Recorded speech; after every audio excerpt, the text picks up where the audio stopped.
All right, man. Be cool. That was my man Reggie Clemens, Mr. Nice Guy on Facebook. Check out his show, The Plug, every Saturday. We Up Radio. Now, in the studio right now, we have a very accomplished author here. How many books you got down now? I have 2 and 1 en route. October 28th will be released for my 3rd self-published book. Ladies and gentlemen, allow me to introduce to you author Tito M. Bradley.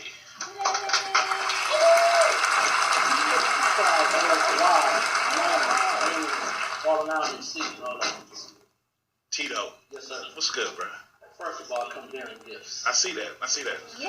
Come bearing gifts. This is baby sweets. Baby switch. You got one drawn in crayon for PJ? I'm gonna have to autograph it while you messing around. I'll see how the interview goes first. What's going on, everybody?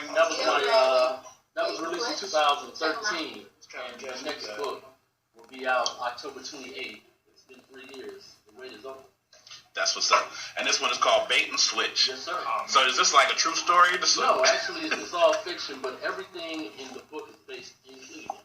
Okay, that's what's so, up. As you read the book, you're going through St. Clair. I like how you can picture everything that happens. The sky from the book is Cleveland. So there's a bank robbery downtown. It's everything you want. Hustling, it's a love story, some, twist in the end. You're going to laugh, you're going to cry, you're going to get mad, you're going to know somebody. I know somebody just like that. So that's what's happening. You see how Deeds is trying to get you, right? He said this is based on a true story. He's trying to get you caught up, man. You know what I'm saying? Well, I get that a lot. A lot of people say, oh, this is you. Like, no. I ain't going to tell him what you do for a living because he don't know. So he a CO. I'm just saying, that don't mean, you know what I'm saying, you want to catch him up. He ain't like them dudes from, what's that movie where the cops tried to rob everybody? 999, he ain't one of them dudes, man. I'm just saying, he was trying to. A long time ago. Have you always wanted to write? When you were younger, did you read a lot of books? What inspires you to say, you know what, I want to put this in a book, I want to write a book? Honestly, about 2004, 2005, I was in a roundtable discussion with some of my cousins, friends. We were talking about relationships, and I said, I'm going to write a book. And everybody was like, I need to write a book. So I'm going to write a book. So I started interviewing people. I had a list of questions, and I started interviewing different people, and I asked them the same questions. And so my first book was called We Got Issues, a Conversation About Black Love and Relationships, and that was released in 2009. And of course, it did very well. In Cleveland, everybody who said you weren't going to do it was like, wow, you did. You took all our conversations and put it into a book. So while I was on my first book tour, I ran into a classmate at a book signing. Her name is Deneen Hale. She's actually from Cleveland as well. She had a book called Possessions. And I read that book and it just captured. It was based in Cleveland. So we both went to Shaw. Hey, I went to Shaw. So, for one day. 6 seconds, man. Hey, it counts. It counts. Glenville! I went to Cleveland High. I was a cheerleader. I represented for a whole year. Hey. Don't take that from me. So, She white. actually, She just claimed everything. She She a Pittsburgh fan too, so her taste is terrible. It's called loyalty. Are you serious? A lot of people have here loyalty. Hello. Bandwagon. I am not. So after I read Possession by Deneen Hill, I was like motivated to write something else. I said, I want to write something like this because it captivated me, and it was based in Cleveland. So as I was reading the book, most of urban fiction books that have been written in New York or California. So you don't know the streets, you don't know the people, you don't know the lingo is from New York. We're not from New York, so we don't talk like they talk. We don't, I feel that kid. You know what I'm saying, God? Don't be one of those. Word is You born, can have a son. seat. Don't be one of those. I said, I'm gonna write something like that, and I came up with my own storyline, and I just jumped head on to Cleveland and it's immersed in Cleveland. That's we go good. to Magic City. Oh damn. So everything is in Cleveland, and then my next book is the same as well. So when you write, I always have this question, like, people writing books. How do you know when the book is done? Like, you write this book, and I'm pretty sure you have to go through and cut and do this and write. How do you know what tells you when the book is actually done, when it's ready? Actually, I write an outline, and even for Bait bait and switch. I knew the ending before I even started writing. I knew how I wanted to end. So I wrote to the end. Okay. You know what I'm saying? Right. When I write what the book is going to be about, short synopsis. Did I say that right? Short synopsis. And then I create an outline for myself and write the characters down before I start even writing. These characters, these is going to be their personality traits, and then I can write. And it's easy for me to follow my outline, because these characters run around in your head, they can do anything. Right. So you got to control them, you got to manage them, because she has to speak like this, and he has to look like this, and he has to, you know what I mean? You're going to be consistent, because people will call you and be like, I thought that, you know what I mean? I thought he was like this, or I thought she was like that, or I thought he lived here, or drove that type of car. Okay. They pay attention, so that's how I keep. Let me ask you, you know, when it comes to writing, I know it takes a lot of thought process, a lot of time. You got to do a lot of research in certain cases. Mm-hmm. You ever had writer's block in any of these situations? Yes, absolutely. How do you work through it? Initially, you know, being self-published, which means I am the author and the business, I'm in control. So I'm not under pressure to write. So that's why it took so long. It's been 3 years. Right. And I started writing this, my Reciprocation maybe 2 years ago. I think Bait and Switch I started writing maybe a year after my first book. So the ideas come and I write them down. But when the writer's block come, I leave it alone. Just step away. I step away from it.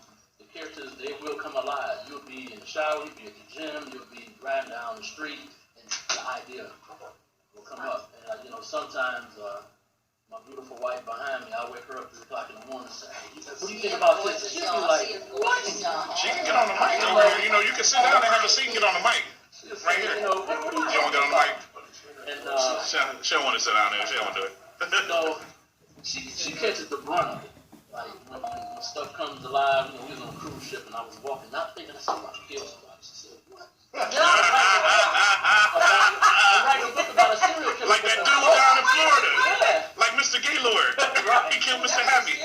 Right, but the thought just hit me like, how to kill somebody. And that was my Reciprocation. It's about a serial killer in Cleveland that can't be profiled. So when the idea hit me, we're on our vacation on the cruise ship. I gotta do it now. Right. So I grabbed my phone and I'm like, I gotta kill somebody. And it was just a thought. And she's like, what the hell? Hell no. So, and I'm on a cruise ship. Somebody about to go overboard. Killing somebody. You can't let it get away. When you gotta write it down, you gotta pin it immediately. No, well, I got Microsoft Office in my phone, so I go right to the phone. And so you don't be recording stuff. You don't be recording stuff like, okay, so he's talking about that. I've done that before, but the thing is, I don't like to do that because then I got to go back and write. I don't want to. It's just I like to write it as I'm thinking. Do you have any authors that inspire you, or do you? I won't say compare because a lot of people take that as offense, like I'm gonna be just like this person. But I mean, you know, there's so many different types of authors and such a various different types of books and the way they write. Do you have any inspirational authors that you have?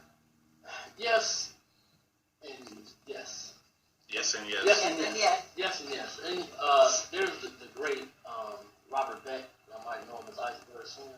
He started this urban fiction program that we do. And there's Donald Goins.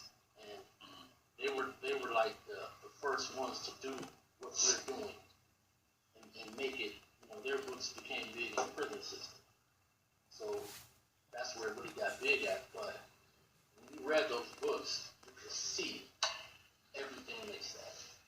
You can smell it, you can taste it, you know, your heart race, you know. So that's kind of what I definitely try to bring to my writing, not to be like them in their style, but definitely give details where your mind's eye can see what I see. Because when you're reading one of my books, you're reading what I see. Okay, this is my imagination, so I want you to see everything that I'm seeing. You know, so that's kind of what I do. Now, the other yes. Oh, go ahead. Please, go ahead. The other yes is the author that I want to be. If that makes any sense. The inspiration, where I want to be, where I see myself. You know, the road you're on. Yeah, the road I'm on. I'm going to say at the end, but in the future, as far as being world renowned, known as a writer. Not of urban fiction, because my next book, Reciprocation, is coming out, is nothing like this. My last book before Bait Switch was nothing like that. So every book is going to be in a different genre. Okay. So that's the author that I'm looking to become. I'm looking forward to being. You want to be like the guy that be on TV with the books? What's his name? He be popping up on the commercials. He do the mystery novels, and then he do children's books. I want to do everything. Yeah. Do you have you know how when you make a movie, like for example, use Adam Sandler as an example, because Adam Sandler, no matter if he makes a serious movie, if it's a romance movie or if it's a comedy movie, he always has some type of it's like a lesson that he has in the story. Do you have a specific style that you have in your books that is common regardless of it being fiction or non-fiction? The commonality in the book is going to be clear. So is it like suspense? You know, the first book was about relationship. This one is about hustling. The one that's coming out in October is about a serial killer. So they're going to be all over the place. Okay. And they're not going to have a, you know what I mean? The one after that, I probably shouldn't say it's called. Sean Chapman said, "What's up, What's happening, nephew?" I see. My next one after Reciprocation is going to be called Blue Euphoria. It's an erotic novel. So it's I'm in every direction. That's awesome. When I see authors in our world, like you think of Stephen King, you think of horror. Right. You think of Omar Tyree, you think of Omar Tyree. Everybody got Wait for you to say it. Everybody got He makes the Not everybody reads. I'm sorry. A lot. I'm sorry. I'm He very makes urban novels with the inner city, I'm very specific on the what hood type, books. And John Grisham, everybody know who John Grisham is, right? Yeah. The attorney. But those guys, they make great books, but they're Stuck on that one topic. It's like being typecast. right. So exactly. So 5 years from now, 10 years from now, when you hear Tito and Bradley, you don't know what you're going to get. But you know it's going to be good. Richard Johnson said, "What's up, bruh?" Hey, how you One doing, more small Square? question. Shelly Fannin said, "Hey, what's up back there, Maggie?" One more small question. Did you read a lot as a child? Yes, I did. Yeah, I did. My mother read a lot to me. Had a stack of books, and all the stories and all that. Was it hard for you to pick a book? Like, was there a certain kind of, like, some kids can't get into books. And I'm trying to help kids that may be watching. I know sometimes my kids tune in and shut up. You Sometimes friends with it's people, hard kids to on find. Facebook? Sometimes it's hard to find a specific book to get into that inspires you to continue to keep reading. Well, I think for parents, I would say try different things. Try reading with them. Yeah. Different books, go to adventure, go to some might like music or, building things or, Right. Try, a bunch of different things. I was an only child, so my imagination is open to whatever, Imagination. Imagination is free. CJ, you said Right. CJ. No CJ, but, CJ better not say nothing either. He better not say nothing. Let it go, CJ. But hold on, I want to ask you a question too, because time getting short. Redemption. You got a Halloween party and a book signing together. Yes, sir. This is October 28th at Valos. Reciprocation is the name of the book. And we're going to have a Halloween party / book release party. Yeah, so come with your best Halloween, $50 to the winner. We're going to have a... That's all. No, I'm just playing. Yeah. That's it. $50, that's more than you walked in with. Right. You're going to leave with more than you came. 50 extra. 50 extra. So we're going to have raffles, giveaways. The raffle works like this. When you buy a book, you get a raffle ticket. Okay. And then we're going to have t-shirts. We're going to have, candy bars, posters, all types of stuff, giveaways. And Rhonda Crowder from the Calling Post is going to be the host. Rhonda, what's going on, Rhonda? See, that's how you do it, man. Yeah. You have an event, and you have stuff for people. So it's like you buy something, and you get a chance to win. So some people have events and don't have food, they don't have nothing. Just show up and come and donate. And then That's crazy. Ask, like, do I get a drink? Can I get some water? Right, That's we're gonna have a great time. And I'll be already drunk by the time I get there, so I got to feed it. We're going to have a great time at Valos, October 28th, 8 o'clock. D. Hawkins is going to perform. Oh, yeah, D. Hawkins. Yeah. He was on the show before. Shout out to you. Whenever I move with Cleveland. What's up? Actually, Rob Frost, he did this book cover. Oh, that's Frostbite. Frostbite, yeah. He did Big this Frost. book cover. He helped me on the Shout out Frost. Right. I think you still owe me some money too. It's all about these. It's all about Right. these. So, Really? anybody in Cleveland will be at Follow. It's about me.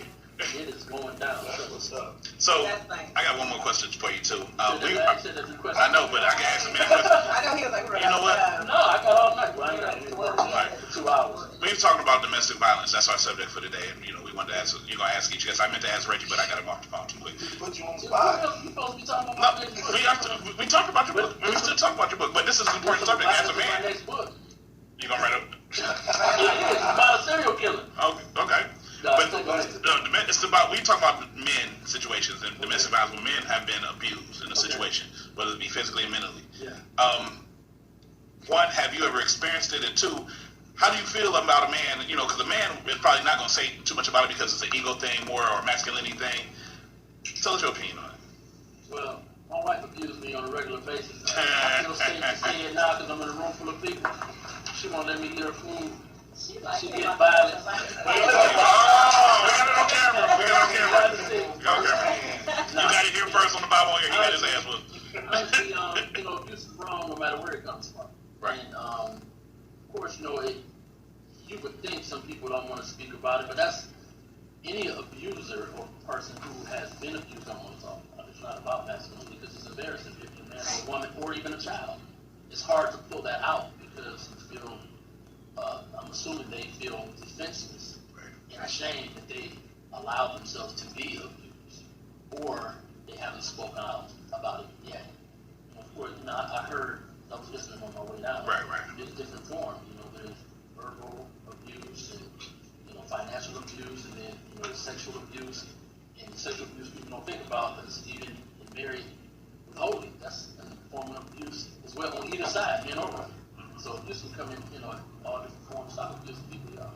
Right. Yeah, really. Abuse people. And we still coming up with these numbers for these different call places. I got one right now. He got one right now. National Domestic Violence Hotline, 1-800-799-7233. Anybody that needs to reach out, if you feel like you need to talk to somebody, and it's not always going to be that person that's sitting next to you, the person in front of you. You might be embarrassed. You might be afraid to talk to somebody. These people are not going to judge you. They're going to get you the help that you need. So again, 1-800-799-7233. You know anybody who needs it, or if you need it yourself. Don't be afraid to get help. Talking about it helps. If you can't reach any type of formal hotline, call a family member, call a friend, talk about it, because the end result could be to you trying to take your own life because you feel like there's no other way to go, and we don't want to see that. That's the last thing we want to see. Tito Bradley, stay here, man. Tito M. Bradley. Tito M. Bradley. He Tito Bradley to me. That's my brother. I call him TT if I want to. I ain't gonna. Social media, you want to shout out. He ain't going nowhere yet. We're going to get to that. I'm going to take this quick break and come back to him. We got Jay Sachs. Yeah, we got Jay Sachs right here. He right there. We going to get to him. We got squares. This is Square Nation. This is the Mason night here at the Vibe on Air. No, Reggie wasn't the Mason.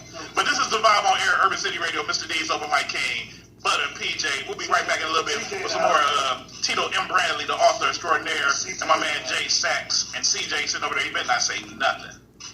And you are tuned in to the Vibe on Air. Mr.Deeds, Open Mike King, Butter, PJ. Tito Bradley, M. Bradley, Tito M. Bradley. He like to have that a middle name. And Tito, before you let you go, so tell us a little bit about redemption first before you go. First of all, it's reciprocation. Thank you. Why did I keep saying redemption? I don't know. You need redemption. You ain't right. It sounded like an M word. Squirt. Shut up. I'm sorry. My bad. Reciprocation So is about fired. a serial killer in Cleveland that cannot be profiled. Oh, wow. This is definitely something different. Most serial killers, they kill women or men or kids, and they do it the same way over and over. That's usually how you get caught. So this particular serial killer has no rhyme, reason, or nothing.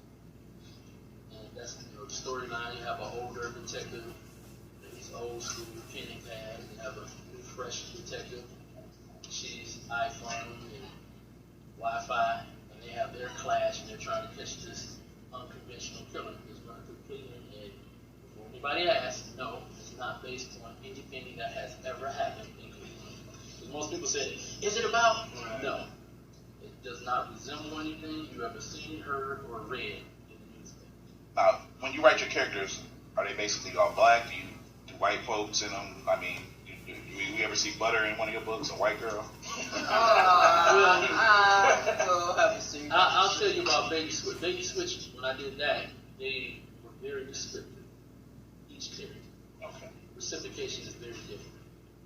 And when that come out, we'll come back and talk about it. All right. When that comes out, I was about to ask you how do the book ends. well, No, don't give it up. Don't give it up. I'm not. But it's definitely going to be a hair raiser. You're going to read it and say, oh my God. A lot of times, I was writing some of the, I think it was about 6 or 7 murders I actually described. Again, so my wife, hey, what do you think about this? She's like, oh my God, that's crazy. I'm like, yep, that's it. Keep it out. That's it. So obviously, I do kill a Jehovah's Witness. Oh no. I've been trying to kill some of them myself. Hey. I'm just playing. Jehovah's Witnesses. Don't I'm say joking. that. I used to be a Jehovah's Witness. I did too. So, and I thought that was I really wanted to go in a far direction. You know what I mean? I really wanted to have a real shock value without gore. Like, so this is a serial killer that has no bounds, because what would give you the thought process to do something like that? So the people would think. You know what I mean? Wow. You meet the humble people where they talking to you about God and this is what you do. So I went all around the board and did a lot of things that I have never seen in the murder. So when you read it, it's not going to be your typical killing people, stealing their eyeballs, eating them out. We're going in a whole nother. This is like an intellectual murder type thing. It's like Saw and Seven and Gore. Silence of the Lamb on steroids. And PJ on Lakeview. Extra gory. They And say a nice that Chianti. when you're a good actor, you put yourself in the character's role, like mentally you put yourself in that state. Yes. Do you mentally put yourself in that state to say, this is what I would do Yes. if I was killing somebody? Yeah, but actually I did 6 times. Kill people. In my mind, but I said, how would I do it different? Do you put yourself in a room by yourself? Because I know she be looking at you like, Yeah, I'm usually by myself, and then I call her in here and say, read this. And she's like, oh my God, that's crazy. like, is this what you be thinking when I'm sitting around you? Hey, And when I get to no sometimes, more steaks at dinner. No more steaks at dinner. if she reads and say, oh, that's good. It's all plastic dishes. All right. I want the, oh my God, in fact, that's crazy. No, don't do that. But she said, don't do that. That's too much. That's exactly what I want. I want too much. Like a Dexter. Yeah. No, Dexter is consistent. Yeah. Dexter, he's in his own He box. does the same thing over and over. And that's where reciprocation is going to take you in another direction, because you're never going to read the same thing twice. You're never going to read the same thing That's twice. pretty full. Yeah. So, Brother Tito, Sir? I'm going to call you bruh because you're my bruh. Give them all your social media, how they can reach you, how they tell them about the event again, tell them what dates and times. Make sure you plug everything. The event will be as follows. Redemption. No, I'm just playing. That's reciprocation. Reciprocation Halloween party / book release party. So come in your costume. There will be a prize for the best costume. There will be raffle giveaways. We will have fun. D. Hawkins will perform. The comedian D. Hawkins will perform. It will be at Valos, October 28th, 8 o'clock. Everybody who's anybody will be in Cleveland. Reciprocation is the book. I have Baby Switch that's available on Amazon.com. We got issues, a conversation about black love and relationship that's also available on Amazon.com. And I am a self-published author. I'm the author and the business. Nice. All right, ladies and gentlemen, show your love for my man Tito. Bradley. I had some applause, but it didn't. Here you go. Support, guys, support. Don't ask for this. Oh yeah, by the way, Tito, shout out that #1 live back to back. 79, William T. Board. That's right. Just for you, John. That's for You you. said 120? Nah, 120 ain't nothing. Shout out to 120, y'all. Shout out to 120. Shout out to all my brothers, all my square brothers. It's about to be a gang fight here. Nah, it's not a gang No, fight. We're not against rappers, Me and CJ. but we are against some thugs. CJ